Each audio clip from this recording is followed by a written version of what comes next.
Hello everyone, আসসালামু আলাইকুম। কেমন আছেন সবাই? আশা করি সবাই ভালো আছেন। শুরু করছি নতুন আরো একটি ব্লগ। আশা করি আপনাদের সকলের ভালো লাগবে। তো সকালে ঘুম থেকে উঠে বেলকনিতে চলে আসলাম আর গাছগুলোকে দেখি যে একেবারে পাতাগুলো কেমন যেন হয়ে আছে।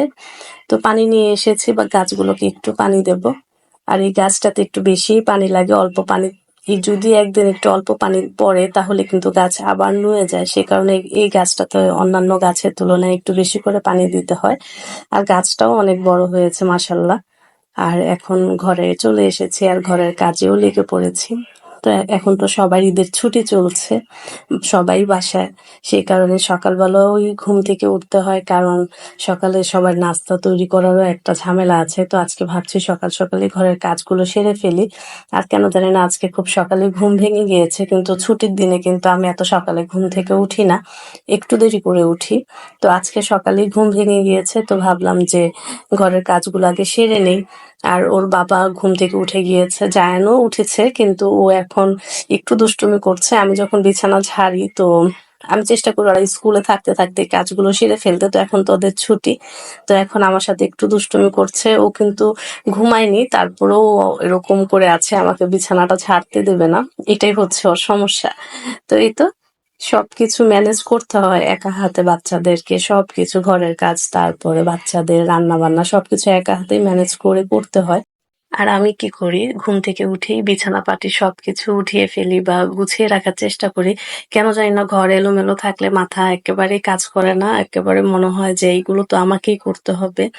তো আগে আগে সারার চেষ্টা করি কাজগুলো, হাতের কাজ হাত রেখে দিলে কিন্তু মোটেও এটা উচিত না।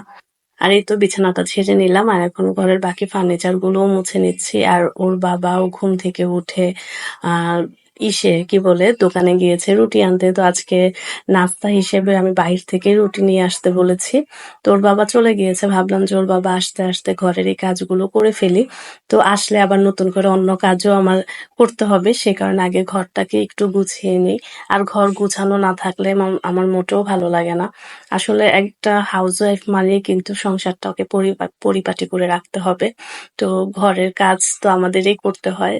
যতই যাই হোক না কেন, ঘরের প্রতিটা কোনায় কোনায় কিন্তু আমাদের যদি হাত না লাগে তাহলে কিন্তু ঘরটা কিন্তু আর ঘর থাকে না।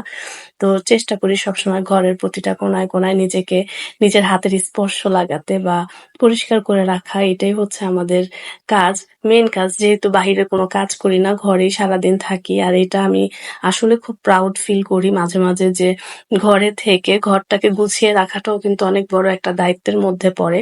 বাচ্চা কাচ্চা, রান্না সবকিছু সময়ের মধ্যে আহ তৈরি করা বা সময়ের মধ্যে সবকিছু সেট আপ করা। তো এগুলো সবকিছুই আমি মনে করি যে একটা দায়িত্ব একটা ঘরের গৃহিণীর। আর পুরুষরা তো সবসময় একটা কাজের মধ্যেই থাকে, যার যে কাজ সে ঠিক সেই কাজটাই করে ঘরে ফিরে আসে। কিন্তু ঘরের যে গৃহিণী থাকে তার কিন্তু এক কাজেই কিন্তু শেষ হয় না, তার বিভিন্ন রকমের কাজ করতে হয়, ঘরের এ টু জেড এভরিথিং। তো ঘরের ভিতরে হুটহাট করে যখন গেস্ট চলে আসে তখন তাদেরকেও সামলাতে হয়। তো অনেক সময় হয় যে অনেকজনের রান্না করতে হয়। তো একার হাতে কিন্তু একটা গৃহিণী সবকিছুই সামলাতে পারে, কিন্তু আহ তারপরেও অনেক সময় কথাও শুনতে হয়। সবকিছু মিলিয়ে কিন্তু এত স্যাক্রিফাইস, এত কষ্টের পরও কিন্তু মনে হয় না যে সেই পরিমাণে সেই রেসপেক্ট বা সেই সম্মানটা আমরা পাই। তো যাই হোক, ঘরের কাজ তো করছি। তো আমি অন্যান্য বাকি ঘরগুলোকে গুছিয়ে ফেলেছি আর এখন ঝাড়ু দিচ্ছি। আর আমার ঘর ঝাড়ু দিতে প্রায় অনেক সময় লেগে যায়। এত বড় ঘর যে ঝাড়ু দিতে গেলে আমার হাতও ব্যথা হয়ে যায়, মনে হয় যে আমি অনেক সময় কি হয়, একটু খারাপ লাগে তখন একটু রেস্ট নেই বা একটু পানি খাই, এভাবেই ঘর গোছাই। আর আমার কাছে কঠিন মনে হয় ঘর ঝাড়ু দেওয়াটা।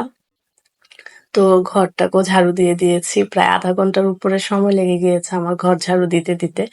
আর এই তো এখন ওর বাবাও চলে এসেছে। তো এখন বাচ্চা কাচ্চা অনেকটাও বেলা হয়ে গিয়েছে, প্রায় ৯টার মতো বেজে গিয়েছে। তো বাচ্চাদেরকে এখন আর নাস্তার কাজও শুরু করে দিয়েছি। আর এখন চুলায় নেহারিটাও বসিয়েছি, প্রায় হয়ে গিয়েছে, সবকিছু দেয়া হয়ে গিয়েছে। তো আজকে কয়েকদিন যাবত এগুলোকে রান্না করা হচ্ছিল। তো একদিনে তো আর রান্না করা যায় না, কয়েকদিন লাগেই নেহারি রান্না করতে। তো আমার মা খুবই ভালো করে রান্না করতে পারে, তো মা এইগুলো সব রান্না করেছে।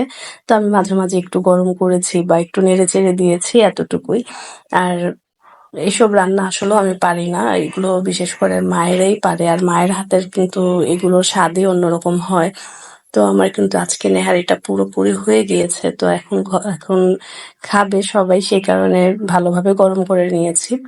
আর এই তো টেবিলেও সবাই বসে পড়েছে। আর ওর বাবা কিন্তু বাসায় থাকলে আমাকে অনেক হেল্প করে, সব কাজেই আমাকে হেল্প করে। যেমন সবকিছু আমাকে সামনে এনে দেওয়া বা গুছিয়ে দেওয়া, যেটা বলি কোনো কিছুতে আমাকে নিষেধ করে না যে আমি পারবো না। তো যথেষ্ট হেল্প আমাকে করে বাসায় থাকলে। যেহেতু এখনো তার ঈদের ছুটি, সেই কারণে আজকে কয়েকদিন যাবৎ বাসায় আর অনেকটাই হেল্প করছে আমাকে। আর সবকিছু আমাকে মনে হচ্ছে যে হাতের কাছে আমাকে এনে দিচ্ছে, এতটাও আমার কষ্ট হচ্ছে না।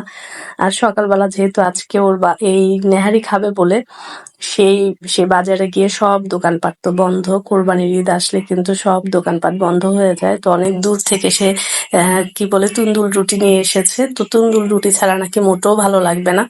তো তুন্দুল রুটিটি এসেছে এত সকালবেলা গিয়ে। তারপরে একটা দোকান খোলা পেয়েছে, সেখান থেকে নিয়ে এসেছে। যাই হোক, সবাই নাস্তা খেতে বসে পড়েছে।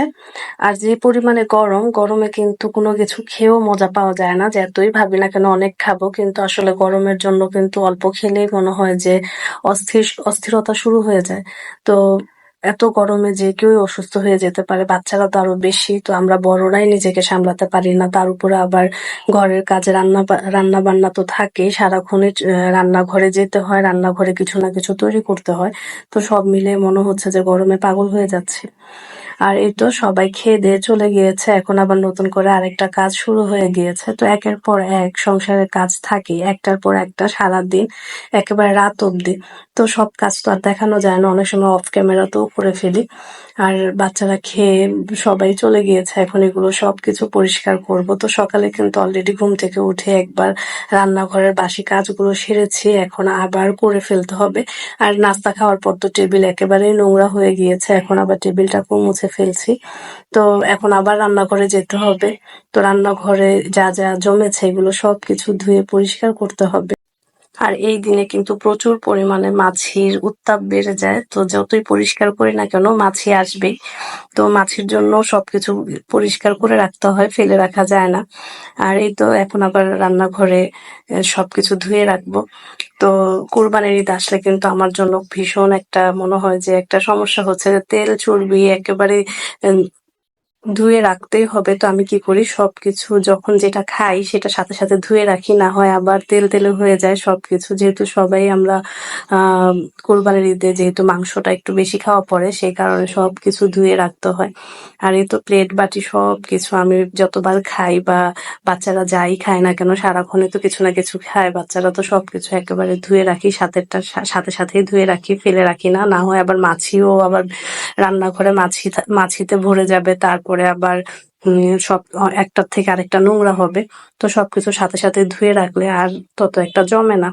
আর থালাবাটি ধোয়ার পর একবারে রান্নাঘরটাও পুরোপুরিভাবে পরিষ্কার করে নিয়েছি। তো ঘুম থেকে উঠে তো একবার করেছি, এখন আবার করছি। তো যতবারই রান্নাঘরে কাজ করি না কেন চুলাটা একটু পরিষ্কার করে রাখলে ভালো হয়। ছাদে সকালবেলা বালিশ শুকাতে দিয়েছি, সাথে তোশকও শুকাচ্ছিলাম। তো বাচ্চাদেরকে নিয়ে এগুলোকে ঘরে নিয়ে যাচ্ছি। তো একটু মেঘলা করেছে আকাশ, সেই কারণে বৃষ্টি আসার আগে সবকিছু নিয়ে যাচ্ছি। তো আজকে এখানেই শেষ করছি।